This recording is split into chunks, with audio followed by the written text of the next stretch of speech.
Folks, I am angry. I'm angry. This is about the NHS, and it's not a rant about government not putting enough money into the NHS. I don't think that's the problem at all. I think there are people who make money out of the NHS being broken. There's so much been outsourced to private companies that they profit from it being broken, because the more broken it is, the more money we demand government puts in to fix it, the more money they make. And I have no evidence of this. This is just what I think. And this is where my rant is going. People who are sick wait such a long time to be treated for things that are routine, appointments constantly cancelled. I mean, that's frustrating, and I understand these things are difficult. I'm not saying they're not. Doctors are waiting for people to get sick before they pay any attention. There are some things, there are some markers when you get a blood test done and you have to beg for these blood tests. I mean, I had to implore to get an HbA1c test done, because in Australia in January I had my bloods tested and my HbA1c put me at 5.8, which is in the pre-diabetes range. It is in Australia and it is in the US. It turns out, I have just found out, not in the UK. Oh no, we wait for another 2 points increase before we say that's pre-diabetes. Apparently the National Institute for Clinical Excellence, that's called NICE, that's another rant I could do about the misuse of the reusing language and turning it into something that it's not. Excellent to my foot. We have increased the bar for detecting pre-diabetes because they want doctors to be able to focus on the people who are the most sick. And of course they focus on the people who are most sick, that's logical, but you're allowing people to get more sick before you even mark on their blood tests that they're in the range of pre-diabetes. But the damage is already being done at that level. We should have blood sugars in the high 4s, low 5s to be healthy. When it's rising up to 5.5, 5.6, which is pre-diabetes, we're already doing damage to our bodies. But you can't see it, you can't smell it, and you can't taste it, and we don't even routinely test for it. And most people are just not health curious. I mean, I am curious. I'm healthily obsessed with my health markers. I don't lay awake at night worrying about dying. I'm going to die.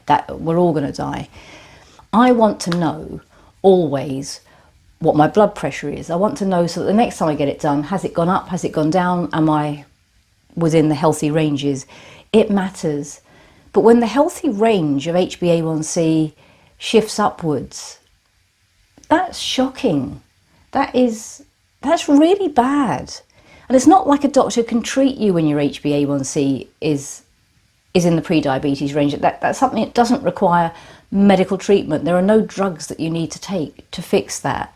Everything you need to do to stop yourself going into pre-diabetes and then into diabetes is entirely reversible. It's not like type 1 diabetes. Type 1 diabetes is a very different beast, and for anyone who has type 1 diabetes, I hear you, I see you, I understand. It is very frustrating that the word diabetes is labelled with you, because what you suffer from is something you cannot control yourself. It's not something you did. It's not a reversible thing. It is just a bloody awful thing to suffer from. So I want to get that out of the way. But type 2 diabetes is preventable through diet, weight loss, exercise, lifestyle. And the doctors know it. And a doctor's first job should be to catch you before you get sick. If they screen routinely for some things, they screen all the time for cholesterol. They can't wait to put you on statins. Oh my God. You know, some doctors literally, statins is the answer to everything. And it's not. I'm not against statins. Statins are very, very valuable. If you've had a heart attack, statins can help to prevent the next one. But statins are so routinely, I mean, in fact, they lower the thresholds every few years. The guidelines reduce the level of cholesterol that you require statins at. For God's sake, what sort of world are we in where we want to medicalise everything and attach drugs to things? Let's fix people. Let's fix people's thinking. And I know some people don't want to be fixed. Some people would rather take the medication than change the lifestyle. I get that. That's on them. My high HbA1c is on me. That's not on the doctors. I know about it and it's still been high. So that's on me. But I am shocked and disgusted that here in the UK, where the system is overwhelmed with sick people, we're allowing more people to move into the range of getting sicker before we tell them that they're getting sicker and that they can do something about it. And I do believe a good portion of people would make the necessary changes. I do. I really do. Oi.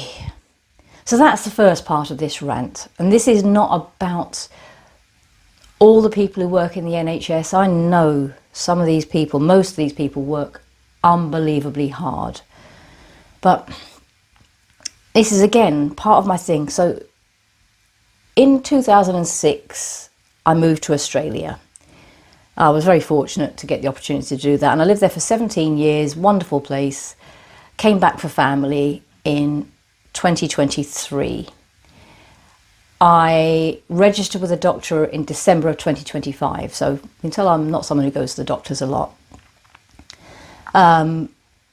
Had bowel cancer screening done. That was suggested by the doctors. Brilliant, that's preventative. Love that. Had a mammogram done because they didn't have one on record for me. That came back clear. Preventative health, brilliant. They even suggested I get a pap smear done. Got that done a couple of days ago. Preventative health, brilliant. Love it. And it's good to have a marker, isn't it, for things. But getting to see a doctor, I mean, that just doesn't exist now, does it? You know, I wanted to get these blood tests done, and I went into the surgery, and you can't see a doctor. They make an appointment for you, for them to phone you. Used to be that you went in with an appointment, and you know, the appointment might be in a couple of days' time, and you sat and you waited. And even if you got there at 9 o'clock and you're the first appointment, they were still running late somehow. But you just put up with that. Now you're given a 4-hour window, a doctor will call you. You hope you're not in the loo or in the shower or on the bus or doing something, you know, important. Anyway, doctor was very nice. He rang me. I said I wanted, you know, full set of blood tests just for whatever it is. And they said, yeah, that's fine. And then I said I wanted an HbA1c and lipids and he was like, oh, why do you want an HbA1c? I mean, for goodness sake, this should just be routine. This should be routine. This shouldn't be a why do you want it? This will save so much money off the NHS if we can catch people early. Anyway, I told him I had pre-diabetes according to my blood tests in Australia. It was at 5.8, so he kind of went, okay. And then I asked for a fasting insulin test because that will help to look at. And he said, oh no, we don't do those unless you're in the diabetes range. Okay. All right, I get it. The NHS has limited funds. I'm not going to argue with that. If I want it, I can pay for that privately. But, you know, you don't get to see a doctor. He can't see if you're overweight. He can't see if you're looking pale or sweaty. He can't see if your eyes are bloodshot. There are so many things about seeing someone face to face where a doctor can kind of go, oh, something's not right here. I want to just check this. Nothing. So that's frustrating.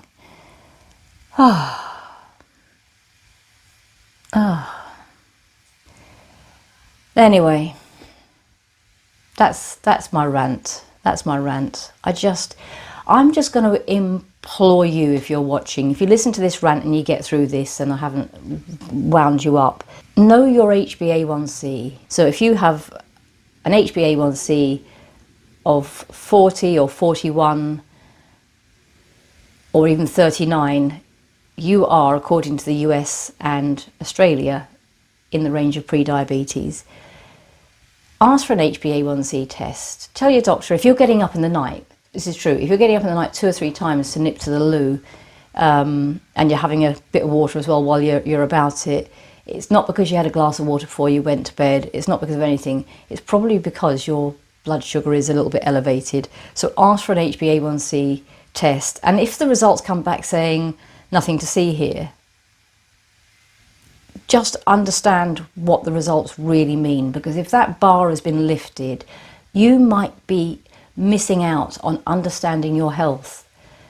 If that number is elevated, you're heading towards bad health. And actually, get a continuous glucose monitor and try it just once when you can. I know they're not cheap. 55 quid for a single one, roughly £104 for a double. And no, I don't have any shares in any CGM companies. That's not me. If your doctor won't do an HbA1c test, if you can afford it, go and get one done. There are health screening places. I'll drop links to one that I use for my B12 injection in the description. I don't have any thing with them either. I think you can go into Boots and get a finger prick test done. You can get them on Amazon, I think, where they can test your HbA1c. It's amazing what they can do nowadays. Know your health. Please know your health. Don't wait until you are properly sick. Do not wait until you become diabetic. Right, okay, that's that rant over, and I'm going to move straight into another video which I'm going to record here but release separately.